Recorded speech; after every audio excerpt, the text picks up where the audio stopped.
Hola nuevamente, esto es Cines de Arte y Autores y hoy continuamos con qué es el cine de André Bazin y su texto Evolución del Western.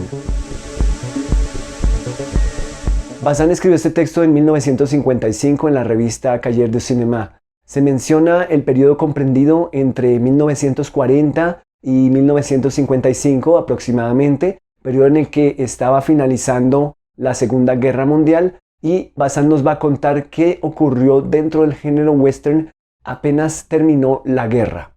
Dice Bazin: poco antes de la guerra el western había llegado a un notable grado de perfección. El año 1940 marca un punto límite más allá del cual tenía que producirse fatalmente una evolución. Los 4 años de la guerra han traído consigo un retraso y una debilitación de este cambio, pero su influencia no ha sido decisiva. La Diligencia, 1939, de John Ford, es el ejemplo ideal de esta madurez de un estilo que ha llegado al clasicismo. Ford llegaba a un equilibrio perfecto entre los mitos sociales, la vocación histórica, la verdad psicológica y la temática tradicional de la puesta en escena del western. Ninguno de estos elementos fundamentales sobresalía sobre el otro. La Diligencia evoca la idea de una rueda tan perfecta que permanece en equilibrio sobre su eje en cualquier posición que se la coloque. Bazin va a referirse en este capítulo de Evolución del Western a ciertas adiciones que se hacen en el género, ciertos subtemas o subtramas que vamos a encontrar especialmente después de 1940 y para los cuales Bazin va a desarrollar diferentes tipos de etiquetas y categorías dentro del género. En este capítulo vamos a ver cómo el género cinematográfico se va a ver permeado por otros tipos de códigos y correlatos que van a potenciarlo más como género. Tendremos algunos comentarios puntuales de Bazin sobre algunas de estas películas, pero en general es un inventario de bastantes títulos que tuvieron lugar durante este periodo que él va a describir.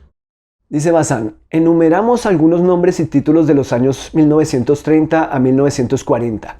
Kim Vidor con Northwest Passage, 1940, Michael Curtiz con Camino de Santa Fe, de 1940, Virginia City, 1940, Fritz Lang con La venganza de Frank James, 1940, Western Union, 1940, John Ford con Corazones Indomables, 1939, William Wyler con El Forastero, de 1940, George Marshall, Arizona con Marlene Dietrich, 1939. Esta lista es significativa. Por de pronto nos hace ver cómo los directores consagrados que muy probablemente debutaron 20 años antes con westerns de serie casi anónimos vienen o vuelven a él en la cima de su carrera. Y está incluso un William Wyler cuyo talento parece sin embargo oponerse al género. Este fenómeno encuentra su explicación en el renovado interés del que parece haberse beneficiado el western de 1937 a 1940. Quizá la toma de conciencia nacional que preludiaba la guerra bajo la era de Roosevelt haya contribuido. Nos inclinamos a pensar en la medida en que el western procede de la historia de la nación americana, tanto si la exalta directamente como si no. Y recordemos que ya en el capítulo anterior que resumimos, el western o el cine americano por excelencia, pues ese capítulo era un prólogo que Bazin hacía para el libro del autor Jean-Louis Rieux-Peyrou acerca del western específicamente como género cinematográfico nacido en los Estados Unidos, aunque Bazin también mencionaba otros ejemplos de distintas culturas de otros países, tal como The Overlanders de Australia. Si no han visto ese capítulo, les recomiendo que vuelvan y le den un vistazo. Ahí la visión de Bazin es bastante general acerca del género. En esta segunda entrega, él ya se va a centrar en un periodo específico y en algunos códigos más particulares del género. Y en el capítulo que veremos la próxima semana, Bazin se va a centrar en la que considera una película modelo dentro del género cinematográfico del western. Nos dice Bazin: pero por una paradoja más aparente que real, los años de guerra propiamente dicha le hicieron casi desaparecer del repertorio de Hollywood, lo que no resulta extraño a poco que se reflexione. Por la misma razón que el western se había multiplicado y ennoblecido a expensas de los otros films de aventuras, los films de guerra debían eliminarlo del mercado, al menos provisionalmente. Recordemos que Hollywood se va a centrar entonces en películas de guerra sobre el momento, sobre el instante preciso que están viviendo, abiertamente propagandísticas y de su entrada a la guerra. Continúa Bazán. Desde que la guerra pareció por fin virtualmente ganada y antes incluso del restablecimiento definitivo de la paz, el western reapareció y se multiplicó. Pero esta nueva fase de su historia merece ser examinada desde más cerca. La perfección, o si se quiere, el clasicismo al que el género había llegado, implicaba que para sobrevivir tenía que buscar algún elemento de novedad. Aunque la famosa ley de las edades estéticas no sirve para explicarlo todo, me parece que su utilización resulta oportuna en este caso. Los nuevos films de John Ford, My Darling Clementine o Ford Apache, por ejemplo, representan bastante bien la renovación barroca del clasicismo de la diligencia. Sin embargo, si la noción de barroco puede explicar un cierto formalismo técnico o el relativo preciosismo de tales o cuales guiones, no me parece que pueda servir para justificar una evolución más compleja que hace falta explicar sin duda gracias a la perfección alcanzada en 1940, pero también en función de los acontecimientos de 1941 a 1945. Es interesante que Bazán se refiera a estas películas de Ford. Si recuerdan ustedes en La Diligencia, esta carroza conteniendo a los personajes de un lugar a otro del desierto, con aquel ataque de los indios y luego la llegada de los oficiales de caballería como un Deus Ex Machina muy famoso, van a ver ustedes que en una película como Ford Apache tiene lugar un episodio muy similar, ¿verdad? Con una diligencia también, con un ataque de los indios, con la llegada de los oficiales de caballería. Pero esta película es más que eso, ¿verdad? Es todo el punto de vista de los oficiales de la caballería, el capitán, el coronel, la hija del coronel, el otro oficial, las familias que hay en este fuerte Apache. Y realmente vemos como una película básicamente contiene a la otra o contiene algunos episodios o secuencias, formas o códigos de la otra. Y lo vamos a ver con las mismas imágenes, ¿cierto? Una carroza similar, personajes similares, obviamente los paisajes son similares, los mismos uniformes. Entonces vamos a estar viendo un diálogo entre películas y vamos a ver que en efecto una película contiene a la otra. Por ahí podemos estar llegando a aquellas ideas de Bazán acerca de esta evolución del cine, ¿verdad? Un western que va a empezar a contener ideas de otros westerns y formas de otros westerns. Pero, ¿qué más nos quiere decir Bazán? Continúa entonces. De una manera convencional llamaría super western al conjunto de formas adoptadas por el género después de la guerra. Pero no intentaré disimular que esta expresión va a ser utilizada según las necesidades de la exposición, para designar fenómenos no siempre comparables. Puede, sin embargo, justificarse de una manera negativa por su oposición al clasicismo de los años 40 y sobre todo a la tradición que alcanzan su cumbre durante estos años. Digamos que el superwestern es un western que se avergüenza de no ser más que él mismo e intenta justificar su existencia con un interés suplementario, de orden estético, sociológico, moral, psicológico, político, erótico. En pocas palabras, por algún valor extrínseco al género y que se supone capaz de enriquecerle. Volvamos a las palabras de Bazán. En pocas palabras, por algún valor extrínseco al género y que se supone capaz de enriquecerle. Vemos cómo crea esta etiqueta de superwestern, pero entonces, ¿cuáles serían algunos de los valores extrínsecos que vienen al western supuestamente para enriquecerle? Bazán de entrada menciona que son intereses suplementarios de orden estético. ¿Cuáles podrían ser los de orden estético? Podrían ser el uso de un nuevo formato, de una nueva tecnología, de un nuevo tipo de composiciones, del uso de ciertos dispositivos técnicos, puede ser. Se refiere también al orden sociológico, quiere decir que estas películas van a tener lugar en estados o en poblaciones específicas, grupos étnicos o grupos socioeconómicos puntuales con sus problemas singulares, costumbres, hábitos, diversos tipos de comportamientos en diversos ámbitos, en diversas dimensiones. El moral con lo referente a los tipos de comportamientos, de actitudes, de visiones y cosmovisiones frente a distintas situaciones dentro de la ética y la moral, la justicia. estaríamos hablando, también se hablaría de un orden psicológico, motivaciones de los personajes, su pasado, que los hace ser como son, ¿verdad? Que hace que se comporten como se comportan. Un orden político se refiere también a los diversos problemas alrededor del poder y a la vida en sociedad. Se refiere también a lo erótico como interés suplementario.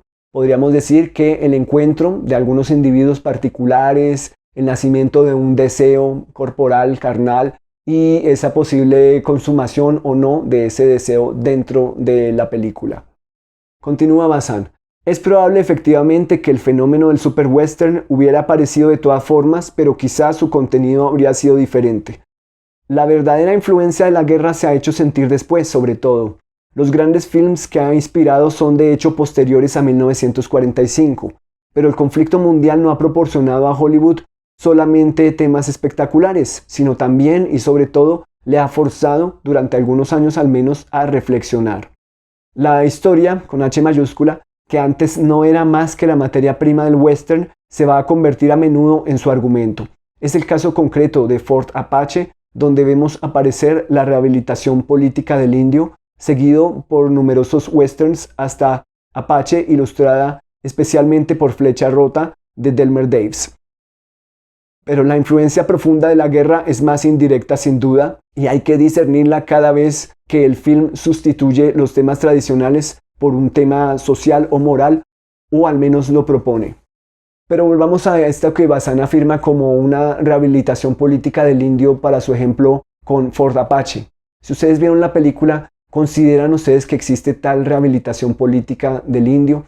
¿Se refiere él a una generalización de todas las comunidades o grupos indios o indígenas de los que se pueda dar cuenta en la región o a los que se pueda aludir en la película?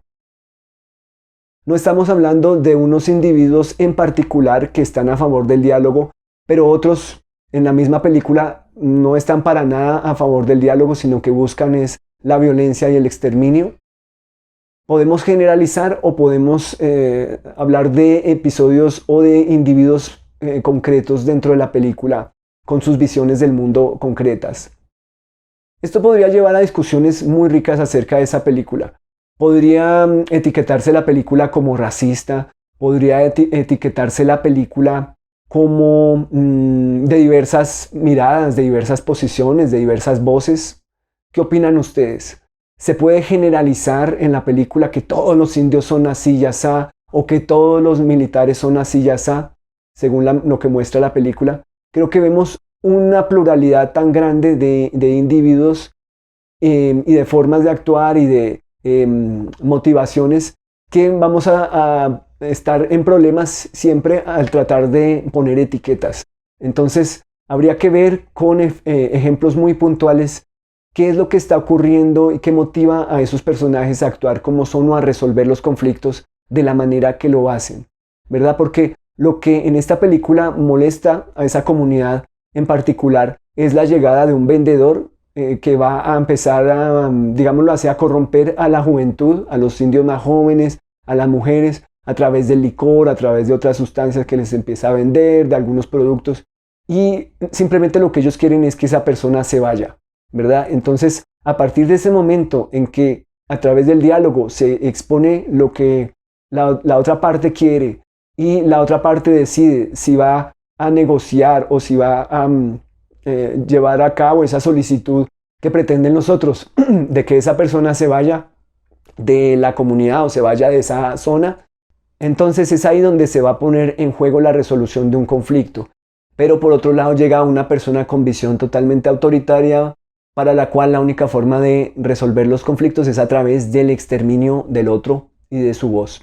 Eso nos lleva a una vieja pregunta acerca de ¿tienen la culpa los sistemas o más bien los individuos? ¿Es posible resarcir errores del pasado, errores de procedimiento, volver a convivir?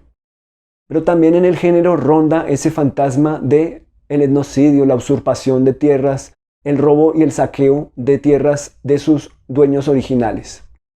Continúa Bazán, pero los dos films que ilustran mejor esta mutación del género como consecuencia de la conciencia que ha adquirido a la vez de sí mismo y de sus límites son evidentemente Solo ante el peligro, High Noon, y Raíces Profundas, o en su nombre original Shane. En el primero, Fred Zinnemann combina los efectos del drama moral y el esteticismo de los encuadres. Yo no soy de los que se les hace la boca agua solo ante el peligro, dice Bazán. Lo considero un bello film y en todo caso lo prefiero al de Stevens. Pero es verdad que la certera adaptación de Fordman consiste en hacer coincidir una historia que podría muy bien encontrar su desarrollo en otro género, con un tema tradicional de western, es decir, tratando al western como una forma que tiene necesidad de un contenido. En cuanto a Raíces Profundas, o Shane, constituye el punto final de la superwesternización. George Stevens se propone, en efecto, justificar el western con el western. Los otros se las ingenian para hacer surgir de mitos implícitos tesis bien explícitas, pero la tesis de Raíces Profundas, Shane, es el mito. Stevens combina 2 o 3 temas fundamentales del género, principalmente el del caballero andante en busca de su grial, y para que nadie lo ignore lo viste de blanco. La blancura del traje y del caballo existía ya en el universo maniqueísta del western, pero se comprende que el traje de Alan Ladd implica toda la molesta significación del símbolo, mientras que en Tom Mix no era más que el uniforme de la virtud y de la audacia. De esta forma se riza el rizo. La tierra es redonda. El superwestern ha llevado tan lejos su, entre comillas, superación, que vuelve a encontrarse en las montañas rocosas. Si ustedes vieron Shane o Raíces Profundas, recordarán que el personaje principal, Shane, es un extraño que aparece en la granja de una familia compuesta por mamá, papá e hijo de pequeño, 9 años aproximadamente, y Shane les va a ayudar a hacer las labores cotidianas, pero hay una banda de usurpadores que hacen este bullying y que siembran el terror, sacando a las personas pues, de su territorio. Se imaginarán ustedes lo que sucederá en la película, un poco. Se la recomiendo bastante si no la han visto. Según lo que recuerdo de la película, el personaje Shane no viste de blanco, es más bien un color claro, como un camel. No sé si Bazán se esté equivocando, o sea, yo el que me esté equivocando, corríjanme. Sin embargo, ¿por qué Bazán la considera un super western? ¿Qué más hay en Shane o en Raíces Profundas para que, más allá del western, puedan tener acceso a aquellos otros intereses o aquellos otros elementos de otras narrativas o aquellos otros valores u órdenes que quizás son extrínsecos al género, como decía Bazán anteriormente? Pero ¿cómo es también que Shane va a justificar, la película Shane va a justificar esta entrada de otros códigos a través del western mismo? Yo me atrevería a decir que hay mucho más bajo la superficie en esta película, empezando por los personajes. Todos ellos son de edades bastante mayores, ¿verdad? Yo diría que son personajes, la mayoría de ellos con más de 45, 50 años. Si acaso está el niño, pero entonces están los extremos, o son ya muy niños o son ya muy mayores los personajes. Y entonces aquí hay una pulsión y hay un sentimiento de ocaso permanente. Si ustedes ven, la mayoría de escenas al final de la película están en esa luz del ocaso, está en la oscuridad. Los personajes también están ya pasando como por el último momento de sus vidas. Si acaso uno de los personajes más jóvenes puede ser el de Jack Palance, ese pistolero contratado, Jack Wilson, que llega para también ayudar a sacar a las personas de sus tierras. Pero ¿cuáles serían los otros valores a los que se refiere Bazán que están implícitos en esta película? ¿Qué otras cosas hay bajo la superficie? Yo me atrevería a decir que entre el personaje de Shane y la señora, la madre de esta familia, hay una especie de atracción que está muy, muy, muy, muy, muy bajo la superficie, que apenas es perceptible, ¿cierto? Y de todas maneras es innegable, ¿cierto? Hay algo ahí, hay una pulsión, hay un deseo, y también hay algo que nunca es consumado en la película. Hay algo que no es posible o no es fácil de definir ahí entre lo que pasa en esos dos personajes. Hay una especie de triángulo de amor y antitriángulo de amor al mismo tiempo en la película, ¿cierto? Hay una especie de sentimiento que posiblemente no tenga nombre, que surge en estos personajes, y me parece que es quizá lo más interesante de esta película. Hay algo incluso algo que va dirigido por allá, quizás a lo más profundo del inconsciente en esta película, ¿cierto?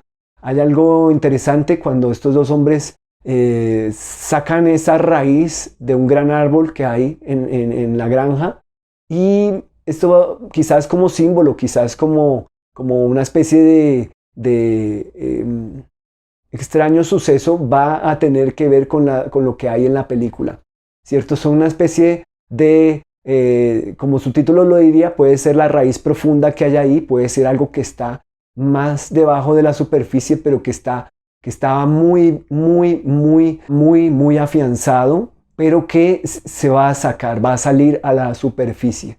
¿Qué será esto? ¿Será que finalmente sale o no? ¿Será que es algo que va a nuestro inconsciente, algo que por allá, algo de lo que por allá nos visitará quizás en algún sueño posterior tras haber visto esta película?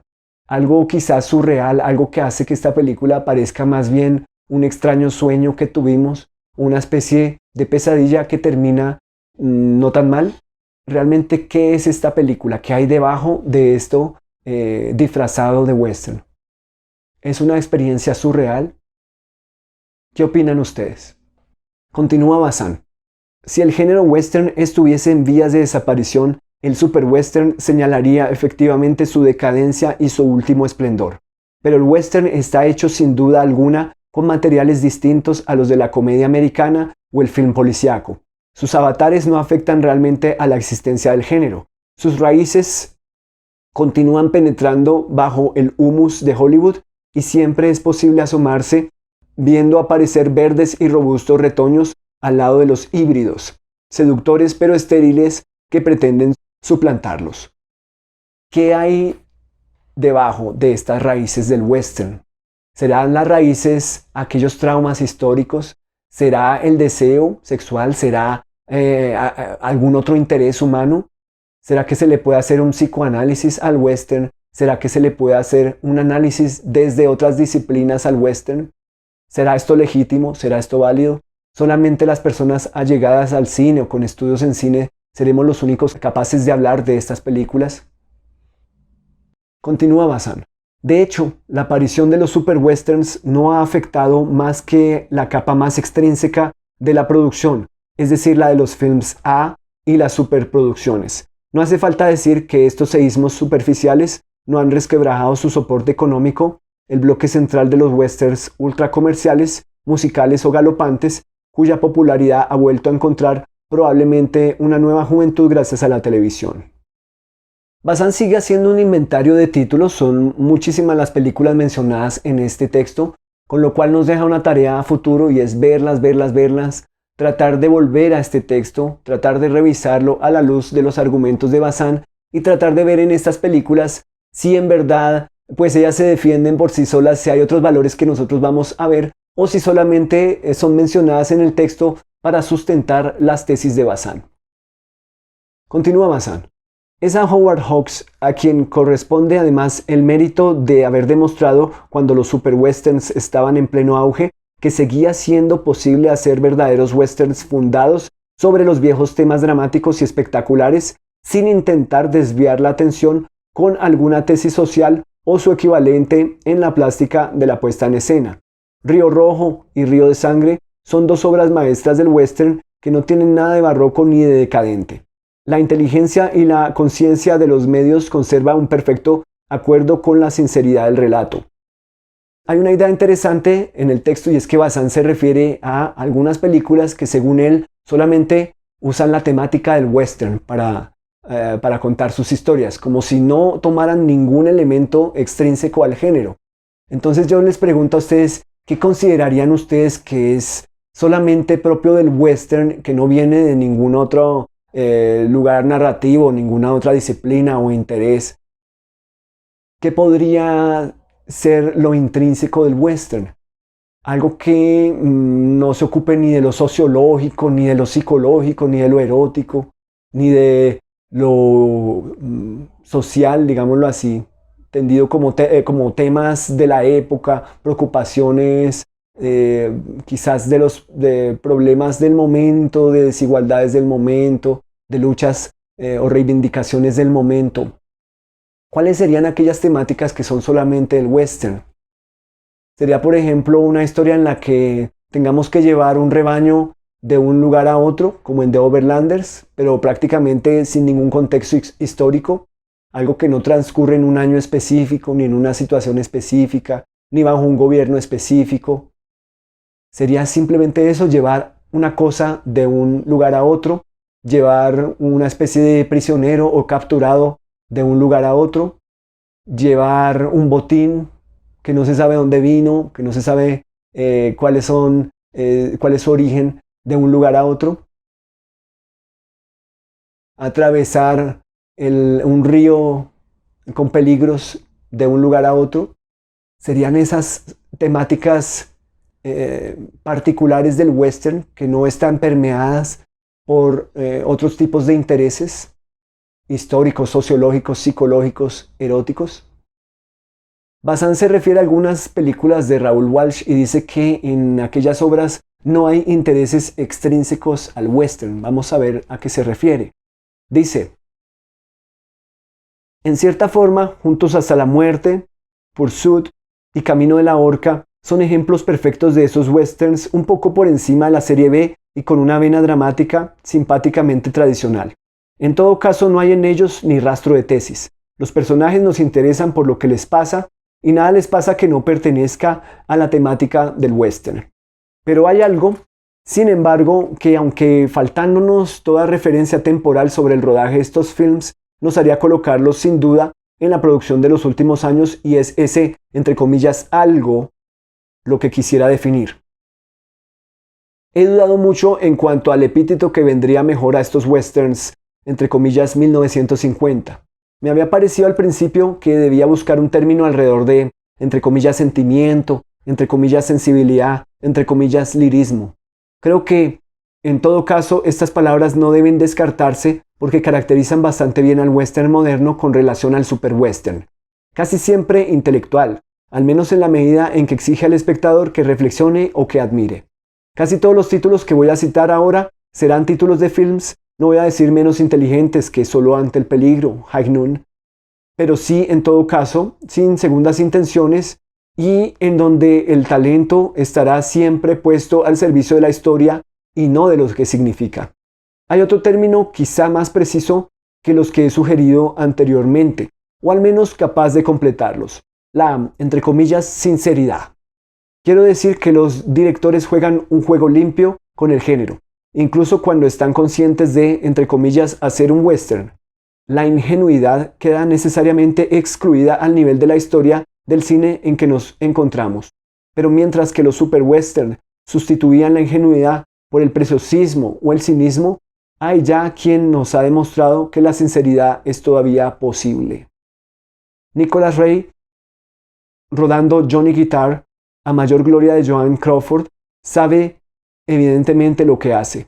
No es menos consciente de la retórica del género que el George Stevens de Raíces Profundas, Shane, y además el guión y la realización no están privados de humor, pero jamás adopta, sin embargo, con relación a su film, una postura condescendiente o paternalista.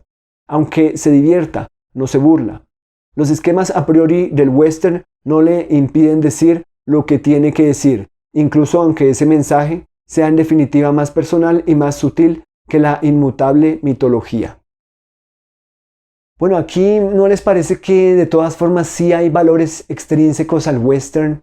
¿Será que las reivindicaciones de los derechos de la mujer no son luchas políticas también extrínsecas al western o son intrínsecas? ¿Qué opinan ustedes? ¿Han sido estas luchas algo por fuera del western, dentro del western? ¿Llegó al western? ¿Surgió dentro del mismo western o más bien llegó desde afuera hacia el género?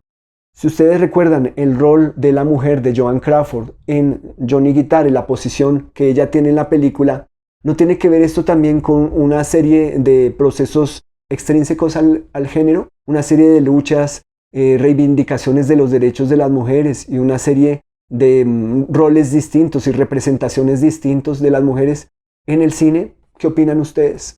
¿Consideran ustedes que en verdad existe algún western que está totalmente fuera de contexto y que es totalmente ahistórico y que no nos dice nada ni de la época en que fue hecho, ni de los problemas sociales de la época, ni de las pulsiones o visiones de lo erótico, de la sexualidad o de lo psicológico o de las formas del poder, acerca de los individuos, acerca de las relaciones de clase, de las relaciones hegemónicas, de las relaciones o de los roles de los individuos como individuos. ¿Existe tal película? Continúa Bazán. Va a ser en definitiva con referencia al estilo del relato más que a la relación subjetiva del realizador con el género, como elegiré mi epíteto. Diría con gusto que los westerns que me quedan por evocar, los mejores a mi modo de ver, tienen algo de, entre comillas, novelesco. Quiero decir con esto que, sin apartarse de los temas tradicionales, los enriquecen desde el interior por la originalidad de los personajes, su sabor psicológico, por alguna singularidad atrayente que es precisamente lo que esperamos de un héroe novelesco. En La Diligencia se ve enseguida, por ejemplo, que el enriquecimiento psicológico se refiere al empleo y no al personaje, ya que seguimos en las categorías a priori del género, el banquero, la beata, la prostituta con gran corazón, el jugador elegante, etc. En Busca tu refugio, todo es diferente. Es cierto que las situaciones y los personajes son siempre variaciones dentro de la tradición, pero el interés que suscitan se refiere más a su singularidad que a su generosidad. También sabemos que Nicholas Ray trata siempre el mismo asunto, el suyo, el de la violencia y el misterio de los adolescentes. El mejor ejemplo de esta, entre comillas, novelización del western desde el interior nos lo proporciona Edward Mitrick con Lanza-Rota, el remake en western, como es sabido, de Odio entre hermanos de Mankiewicz. Para quien lo ignore, Lanza-Rota es sin embargo un western más sutil que los otros, con personajes más singularizados y relaciones más complejas, pero que no por eso dejan de estar estrictamente dentro de 2 o 3 temas clásicos. A continuación, Bazán se va a referir a varias películas que, según él, recurren a esta, entre comillas, novelización que viene desde el western, desde dentro del western y no de afuera. Pero Bazán no describe exactamente cuáles son esos procedimientos de novelización, como que nos quedamos un poco esperando que él nos diga el por qué tal o cual elemento es novelización dentro de tal o cual película específica. Dice Bazán, está claro por otra parte que caben todos los matices intermedios entre el western B de pura sujeción a los cánones y el western novelesco, y mi clasificación tendrá forzosamente algo de arbitrario. El lector puede hacer también, por tanto, su propia clasificación. Bazán hace entonces una especie de invitación cinéfila a que veamos muchas películas, a que hagamos nuestras propias listas de clasificación. Sin embargo, a mi juicio pudo haberse detenido mucho más en aquellos aspectos en particulares de la novelización de la cual habla. ¿Cuáles son realmente aquellos procedimientos que llevaron a una novelización o que describen una novelización en películas particulares? Continúa Bazán. A continuación propondría la idea siguiente. Al igual que Walsh es el más distinguido de los veteranos tradicionales, Anthony Mann podría ser considerado como el más clásico de los jóvenes realizadores novelescos. A él debemos los westerns más bellos y más verdaderos de estos últimos años.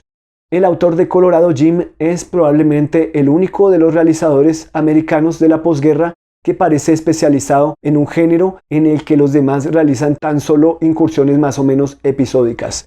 Cada uno de sus films, en todo caso, testimonia una franqueza conmovedora con relación al género, una sinceridad espontánea para colocarse en el interior de los temas, hacer vivir personajes atractivos e inventar situaciones emocionantes. Quien quiera saber lo que es el verdadero western y las cualidades de puesta en escena que supone, debe haber visto La Puerta del Diablo, Horizontes Lejanos y Tierras Lejanas, interpretadas por James Stewart. En ausencia de estos 3 films, no puede, en todo caso, dejar de conocerse el más bello de todos, Colorado Jim. El título original de esa película es The Naked Spur. Bazán no nos dice realmente mucho acerca de Colorado Jim o The Naked Spur. Si ustedes la vieron, recordarán que James Stewart es un cazarrecompensas que está buscando cómo llevar a un hombre de un lugar a otro, de un estado a otro, y se unen a él otros tipos también ambiciosos que quieren simplemente llevarse a este señor para cobrar todos juntos la recompensa. Hay traiciones, hay un argumento en el que los tres van a estar sospechando de los tres. Hay una mujer que va con el capturado, que es su acompañante, su pareja, y el hecho de que esta mujer esté ahí presente va a generar algún tipo de deseo en algunos de estos personajes, lo cual va a suscitar pues traiciones y reveses por el deseo, por la búsqueda de alguna especie de futuro con esta mujer o la promesa de una mina de oro también que está ahí. ¿Podría esta película equipararse con El Tesoro de la Sierra Madre? Y la presencia de estos tres hombres ambiciosos buscando oro y la manera en que se van a repartir el botín al final. Si cambiáramos un poco los vestuarios y el contexto, El Tesoro de la Sierra Madre podría ser fácilmente un western. Quizás es extraño que Bazán no mencione aquella similitud entre las dos películas y por otro lado va a meter a este Colorado Jim de Naked Sport cuando habla de novelización en el western. ¿Pero a qué se referirá con esta novelización? ¿Es realmente Colorado Jim de Naked Sport un ejemplo de novelización? ¿Lo considerarían ustedes como que tiene elementos novelescos, quizás episódicos, quizás de toma de diversos puntos de vista, de juegos con el tiempo, a manera de una novela literaria? ¿O quizás Bazán se está refiriendo a una novelización western totalmente singular, totalmente diferente a las novelizaciones literarias? Quizás esta novelización western viene intrínsecamente del western, pero entonces si lo ha hecho así, ¿por qué no nos dice más al respecto? ¿Por qué no elabora más sobre esa idea? Bazán va a cerrar el capítulo haciendo una invitación a ver las películas de aquellos realizadores jóvenes que él va a considerar que son el futuro del western. Les hago una invitación para que ustedes vean aquellas películas a las que se refiere Bazán como apuestas seguras dentro del mismo género para los años que vendrán. Cerramos así este capítulo que, como mencioné al comienzo, es más bien un inventario de las películas de un periodo puntual en la historia del western, pero Bazán no se detendrá tanto en los análisis de procedimientos o en los análisis de formas que quizás sí hizo cuando vimos un capítulo dedicado a la evolución del lenguaje cinematográfico. Aquí Bazán lo que quería era abarcar varios títulos, darlos a conocer e invitar a las personas a que los vean. Entonces nos corresponde extender esa invitación en el año 2021. Quizás estas películas ya se pueden conseguir de una manera más sencilla que en aquellas épocas en que Bazán las vio. Corresponde a nosotros la tarea entonces de analizar si constituyen algún aporte dentro del lenguaje cinematográfico, dentro de la construcción de formas singulares, de formas consistentes, desde la visión o la disciplina de cada uno de los espectadores. Y corresponde a nosotros sobre todo tratar de dejar alguna huella también. Los invito a escribir reseñas sobre algunas de las películas, los invito a generar también conocimiento, a generar opinión, a hacer comentarios más allá del gusto, a relacionarlos entre películas y a construir ideas sobre el género que quizás no se hayan mencionado con anterioridad. Entonces, gracias por llegar hasta este punto, gracias por ver el video. Nos veremos en el siguiente episodio dedicado al western y a una película que Bazán considera que es modelo en el género. Hasta la próxima semana.